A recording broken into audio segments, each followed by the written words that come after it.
Welcome to Growing Up Boomer. I'm your host, Padre, and this podcast is dedicated to the life and times of the baby boomer generation. The show is loosely scripted, and sometimes we'll go down rabbit holes, and where it leads us to, one will never know. This podcast can be informative, funny, and sometimes irreverent, but most of all, we hope you find it entertaining. Hey, Professor, how you doing, my man? Oh, Padre, I'm doing fantastic. How's you? Oh, man, you know what? When I first was able to get into the senior citizen discount. Oh, that was a couple years ago. Oh, yeah, that's way in the rearview mirror.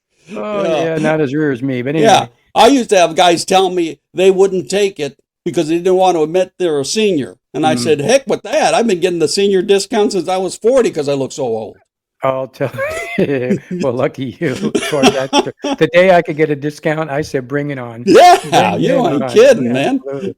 I have to tell you something. This is crazy. We were just in California visiting a granddaughter just the last 2 weekends ago. Yeah. And we took her to the movies, right? And what time did we take her? It was a 1:00 movie, right? So, my wife and I were seniors. So we go in there, ask for senior tickets and a child, right? Right. It's one price. It's $15. Oh, I nearly keeled over. $15 to get into a movie. Senior discount during a matinee. Oh no! Oh, where are you going? Where are we going? I mean, maybe you got dementia or something. Hey, let's go $15 on this guy. I don't know, but that was shell shock. I got to tell you. About prices. No. The Bay Area prices are nuts. But anyway, that's not the subject of this. Yeah, what I do is I'm a club member. And so I pay about $10 a month. Is that for Tuesday shows? Well, no, for any shows. But wow. let this, because you get your discounts and stuff like this. But the important thing, what is so important, is the fact that if I don't go to the show, that $10 rolls over for a free ticket. Oh, okay. Yeah. So sometimes I don't go to the show because there's nothing playing. Right. And then what ends up happening is I end up just saying, okay, I got 3 tickets. Come on, let's go to the show. Well, that sounds like a deal. Wow. Is that the Century system? Cinemax. Cinemax. Okay, got it. Yeah. Okay. Cool. Yeah, so it's not too bad. Not too bad at all. Right. Oh, yeah. Well, the thing is, when you go to movies, you remember them. I go to movies and I have to watch them again. When they come out on the streaming service, huh?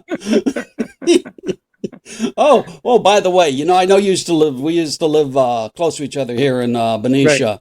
Right. Napa had a thing called Napa Lights. I don't think it was here when you were living here. I've never heard of Napa Lights. Oh, man. I tell you what, it was pretty amazing. And they have like sculptures throughout Napa. And what ends up happening is that you go from one to, and they got like, I can't remember. I'm going to say about 10 different sculptures. They're huge. They're huge and they're lights. And there was one where they have imagery. And that was awesome. And the big church that's there in Napa, I think it's a Presbyterian. It's just huge. Oof. Almost a Europe downtown? Yeah. It almost looks like a European type of church. It's just huge. I'm sure I've seen it or passed it, but I didn't know it was a church or something. Yeah. They had an imagery on the church itself. That was so awesome. I was getting flashbacks to the Pink Floyd concert. I'm telling you, it was like, wow. I mean, they had the clocks, and I started telling my daughter that the Pink Floyd concert was awesome. Oh, wow. I mean, it almost had that type of imagery on there. It was great. It was great. Got it. Quick thing. As you know, I'm a big baseball fan. Yes, I do. And I know you are a big baseball fan as well. Yeah, now do a comparison, but yes. I've told you before, when I leave this earth, on my tombstone, I want a card holder so they can put the Dodgers schedules on it. So when anybody visits my grave, they can pick up the schedule for the Dodgers. Okay, now if I sneak by and put a Giants schedule, will you be mad? Well, I'm surprised you would do Giants since you bleed pinstripes. Oh, well, I've been so much longer on the West Coast. The West Coast and the East Coast. I feel different. Okay. But you know what? Hey, I solved the problem. I'll put one of each. There you go. I'll put 2 card holders in. How's that? Thank you. But as you know, Bob Uecker just passed away. I heard. Oh, he was hilarious. He was the best. Yeah. He Get definitely this. was a baseball guy. No doubt about it. Yeah. You remember him in major leagues, right? He was I remember the name. I remember him, but it's been years since he's been active. Oh, yeah. Well, he was only active for 6 years.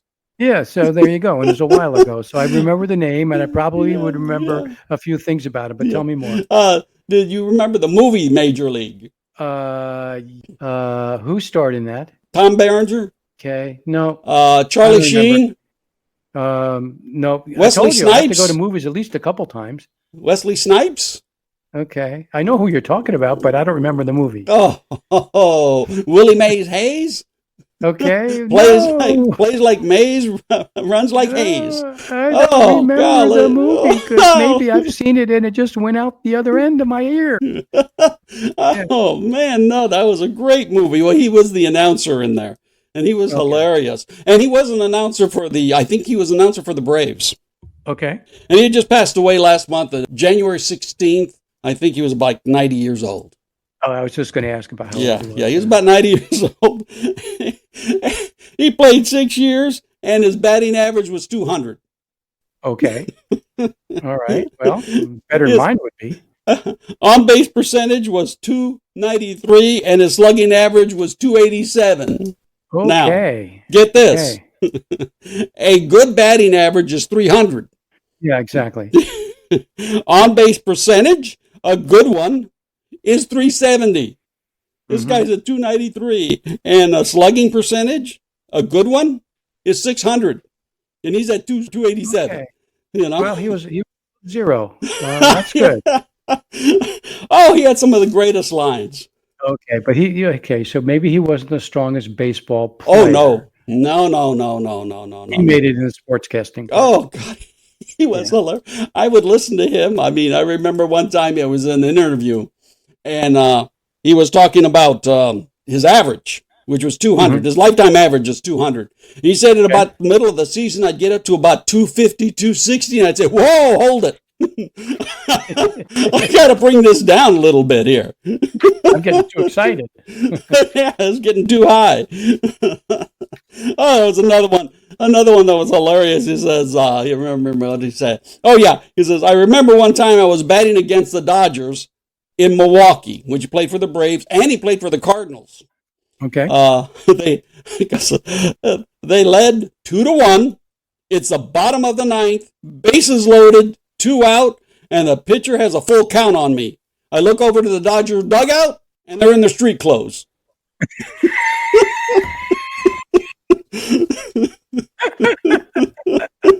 Oh. That's funny. Oh, he had some great ones. I mean, he's like the Yogi Berra. I was just going to say, like Yogi Berra came out with golly. He goes, I knew my career was over in 1965 when my baseball card came out and there was no picture. There's another one. I think my top salary was maybe in 1966. I made $17,000. $11,000 of that was from selling other players' equipment. Wow. Oh yeah, but there was all kinds of them. But the funniest thing that he ever did was that he was playing with the Cardinals. They were playing in the World Series against your Yankees. Yeah. And this was in 1964. Okay. And so what ended up happening is, baseball back then isn't quite like it is today. So they were playing. And they had like Dixieland bands. And they were playing on the field and stuff like that while he was shagging fly balls, from batting practice. And then Roger Craig says, hey, I bet you can't pick up that tuba. So what does he do? He goes, picks it up.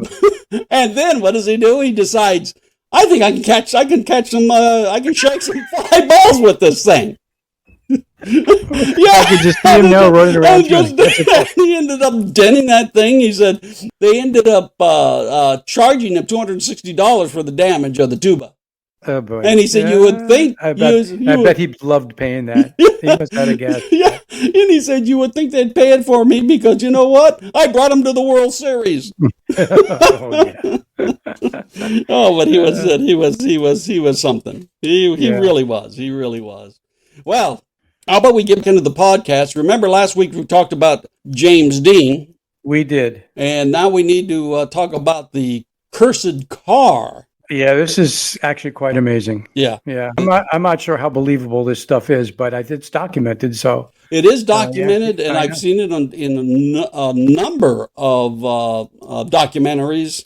You know, but as you know, James Dean loved racing. He did. He got into it. You know, and it's funny because you really think about all the stars like Paul Newman was into racing. He was, absolutely. Steve McQueen was into racing. Absolutely. And you would think about this. These guys were eligible to race in like Le Mans. Yeah. You know, they had to, of course, qualify. Sure. Yeah, but they didn't. Yeah. Can you imagine? I mean, there's no, you know, you have to go to these courses and now I'm on a race. Yeah. You know. But you think about, did you ever see the movie Ford versus Ferrari? Yes, that was a good movie. Okay, it was a great movie. Yeah. But, you know, you look at that and it says, okay, I'm shifting, I'm pushing the gas, and I'm steering and braking. That's it. Have you ever seen the movie Gran Turismo? I know. I don't think so. All right. It's about the story, and it's based on a true story, is they got gamers to be race car drivers. Oh, yeah. You look at the steering wheel on these new cars, they're actually adjusting the fuel while they're going. Wow. It is unbelievable. I mean, it looks like a gaming handle. Huh. I mean, they're doing all the adjustments and everything as they're driving. Wow. You know, I'm happy getting my volume up and down. I know. It's so sad. I said that's probably one of the problems with us baby boomers. Yeah. I mean, you know, there's so many stuff going on. You're like, there's just too much. Yeah. It can be a lot. There's no doubt about it. Yeah. The technology can be definitely intense and definitely confusing. And yeah, but some of it's pretty darn cool. Yeah. But just think, I mean, when we're driving, hey, all we need is a speedometer, gas gauge. That's it. Yeah. Well, we need to know how fast we're going and how much gas we got. Yeah, well, that's true. Yeah. But he was quite into racing. I mean, just really good. I guess once you get there, you make it and you can race. I guess you can. I guess when you're that young. I raced when I was young in my 65 442. Yeah, I did. I only once I went to Long Island Speedway. Oh, wow. I raced on the street and I never lost. I went to Long Island Speedway and I got blown away, just blown away, because I never had these stoplights. You know, I mean the lights coming down. Yeah, and anyway, it was fun, but I did have fun with that car. Oh, you had a 442, huh? I had a 442. That was my second car. That was my second car. Yeah. What was your first? No, that was my first car. I take it back. That was my first car. Oh. That was I know, that's crazy. It was my first car. My second car was a 69? It was a 69 yellow Dodge Dart. Oh, okay. All right. That was the Woodstock car. Was that the Woodstock car? Yeah. It was the Woodstock car, as a matter of fact. Yeah. That took me to Woodstock, yeah. Mm-hmm. Yeah. That was something. That was my second car. My first car was a 1960 Chevy Impala. Okay. All right. Well, let's get back to James Dean here. Okay. So yeah, he definitely got into motorsports. Absolutely. Oh yeah, motorsports. Well, yeah. I know the cars, but he also liked motorcycles. Yes, you're right. Yeah. In fact, didn't he have a Triumph Tiger T110 or something? Yes, I think. Yes, he did. And those are pretty sported out vehicles back then. Oh yeah. Oh, back then, you're not kidding. Yeah, they go 115 miles an hour. Can you imagine that on a motorcycle? No, but not me. Yeah, no. I am not a motorcycle guy. Yeah, well, you remember my motorcycle story. Yes, I do. Yeah, I remember your motorcycle days. The first time I went down, okay, somebody up there said you shouldn't be riding motorcycles. The second time I went down, same person said, I told you so. Yeah, I remember that. When first time you go down, right? And what do? Get a bigger motorcycle. Yeah, that was it. Yeah, absolutely. The first one was too small. Yeah, it's too small. Anyway, yeah, it was a T110. It was 115 miles an hour. Got great gas mileage. Yeah, yeah, it was great. I think he was racing with a Porsche, I think 356. Yep, the Speedster. Yep. That was like just an open car. Yeah. I mean, actually, you take a look at those cars now. I'd love to be riding one of those. They look like a lot of fun. They really do. Yeah. And he all started this probably just when he was doing Rebel Without a Cause. Because after East of Eden, he had the money to buy them. And he had, I think he raced in Palm Springs, like in March in Palm Springs, took second place in the main event. He first place in the novice, placed, a month later, he raced in Bakersfield. You know what's amazing though? I mean, you're right, because you were talking about a little bit earlier that, he was able to qualify for that stuff, and you got to be pretty good. Yeah. Unless racing has changed dramatically, in the last 50 years, I'm 60 years. Yeah. 70 years. Yes. Holy moly, 70 years. I was going to say, my math is slow. I said, where are you here, Yeah, okay. Well, 50 sounded like a safe number, and then I just went from there. Okay. Well, you're right, though. I mean, it has changed. Just think about that. Yeah, well, the speeds have changed. The courses have changed. Yeah, and not only that, but you're looking at more powerful cars, too. Absolutely. I mean, remember, stock cars used to be stock cars. Remember, stock car racing had to be a production car. Absolutely. You know? Mm-hmm. And then, what was it? He wanted to race in the Indianapolis 500. Yeah. Wanted to get a sponsor. Was he able to? I don't remember. No, he was not. Because what ended up happening, he had a very busy schedule. And the minute he started Giant, Warner Brothers said, "You ain't racing." Yeah, well, that was pretty smart of them. Of course, when he was racing the 356, I think he blew a piston. Okay. So what does he do? He gets, what did he get? A Porsche, 500 Spider. Yeah, 550 Spider. 550 Spider, you're right. The 550 and that went Spider. Up to... let's see, the 356 got up to what, about 90 miles an hour? 90 to 100, yeah. 90 to 100? Mm-hmm. Yeah, and he gave that up to go for about 110 to 115 horsepower. Yeah. And that took him up a lot higher. So yeah. Yeah, about anywhere from 135 to 140. Yeah. And the funny thing is that when you really look at the height of them, the Speedster up to the top of the door is 51 inches. Oof, a little over 51 inches. That's low. But the 550, 44 inches. Well, there's low, and then how low can you go? Well, look at the GT40s.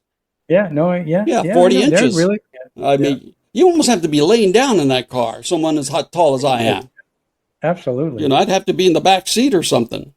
And I don't think he ever was interested in the American. Because remember, the Americans started noticing when the guys came back from World War II that they wanted the fast cars. They were kind of like the small cars back there, right? Mm-hmm. And then they came up with the Corvette. Right. The problem with that, it was a straight six called the Blue Flame, and it came out of a truck. So, you're looking at about 150 horsepower. Yeah. Top speed of about 100, just a little over 100 miles an hour. Yeah. It wasn't until 1955 that they came out with the V8. Yeah. In which case, I'm sure if James Dean made it through 1955, he would have had a Corvette. He would have ended up with that one. Absolutely. Yeah. So, sure. Oh, by the way, they have the James Dean Memorial Highway now on the 44 and 41. Yeah, I think I've heard about that. Yeah. Yeah. Mm-hmm. Did you ever drive that? No. I mean, the Route 66 or 41? Well, wait a second. I guess I have, because if that's Paso Robles, correct, into the yeah, of course I have. Yeah, you take that over to 5. Excuse me, to the 5. Correct, the 5. Yes, the 5, not Route 5. The 5. You're on the West Coast, buddy. I've been on that road numbers of times. Yeah, of course. I visited a few wineries along the way. Yeah. There and back. Yeah. Now, from going from west to east is not so bad. Okay. And the old road. The old road. Okay. Yeah. Going from east to west is horrible. Mm. I drove that one time, just a long time ago before they fixed it. Mm-hmm. Right? Oh my God, it's terrible. I think I used a few expletives because it was, yeah. Had to be better. It's kind of like, how you come up to a T and I'm going to make a left. This is a sloping T. Oh. It slopes like that. It's like a Y. They call it the Y. And so if you're driving and the sun's in your eyes and it happened to be in your eyes, you can't see the cars coming at you. Oh boy. They fixed all of that, but I'm going like, man, I could see how in the world he can get in an accident in this one. Oh yeah. Oh, absolutely. And that is, even though they fixed it, it's still bad. They're looking to redoing it in completing it, I think in 2028, I think. So if it's the same 41 I think I drove on, which is the main one from I-5 to Paso Robles, right? Correct. You got your 41, it's where they come together. I think it's the 41 and the 44, I think. Okay. Or the 46. I'll take your word for that part. Yeah. But if it's a road I'm thinking of, it's beautiful. I got to tell you, the scenery is beautiful. Oh, you ain't kidding. The scenery is beautiful, but that's also probably part of the reason, part of the problem. Yeah. But I do remember some curves and stuff like that. But this is where you're coming east. It was just horrible. Anyway, Let's put it this way. Between 1994 and 1999, there was 206 accidents and 17 fatalities. Wow. Another 38 fatalities between 2000 and 2010. Wow. Okay. And the lucky guy has it named after him. Okay. Well, they're going to fix it up. They've actually put delineators in there and they've done a lot of stuff to it. But I remember when I drove it, I'm going like, oh man, this is bad. Wow. This is really, really bad. But yeah, he bought that little the monster. What he had a nickname. You remember? What was it? It was a little bastard. That was it. Yep. Yeah, that's right, little bastard. Yeah, and then he bought and I think as we start telling some of the other stories about this curse, boy, it's not a little bastard; it's a big bastard. We'll get to that one. We'll get there. But yeah, it was a shame too, and it's saying that there was an omen. He had finished the movie Giant, and they were doing there in the editing process. He had bought that new car, and he ran into Alex Guinness, Obi-Wan. Yeah.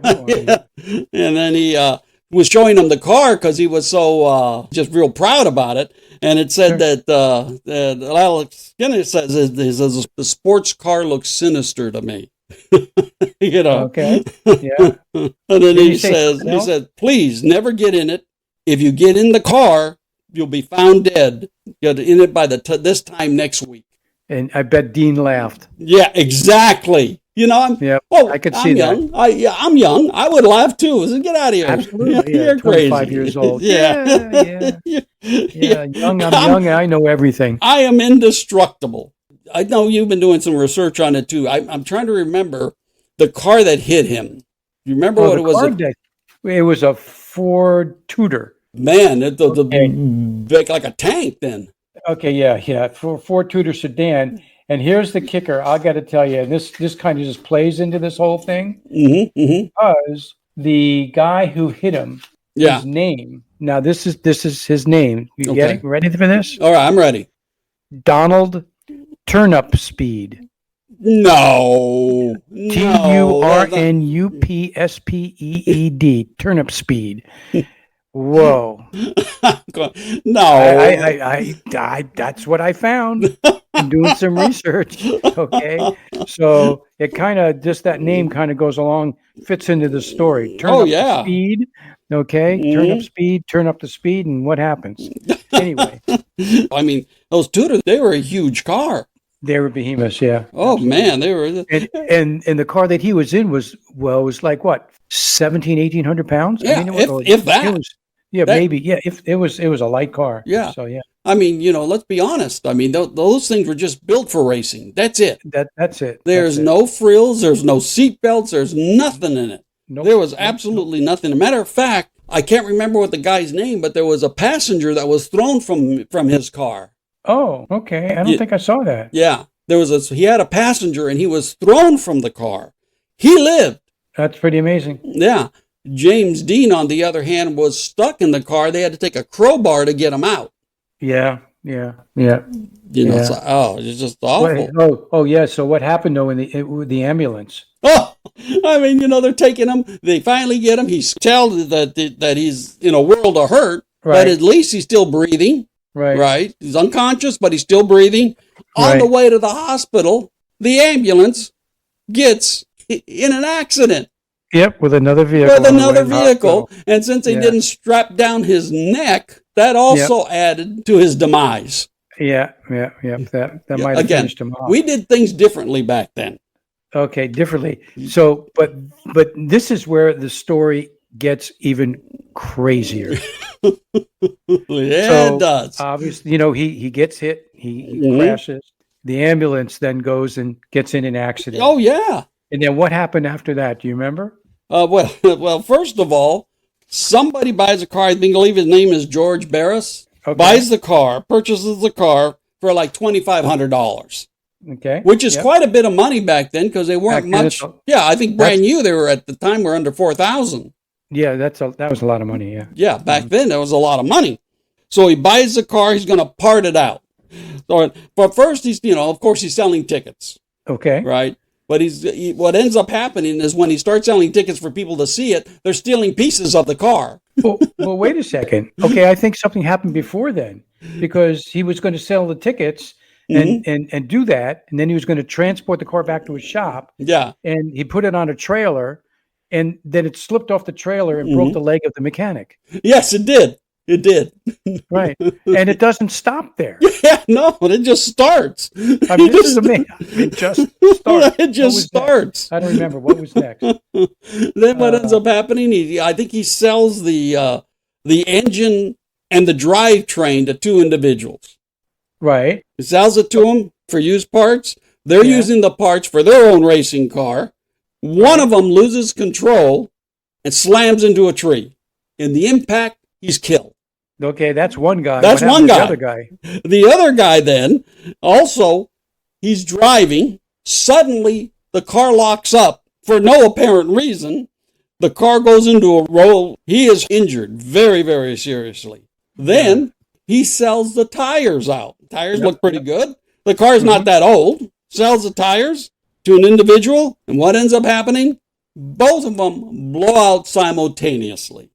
This is unbelievable, but it's documented. That's what's so strange about this.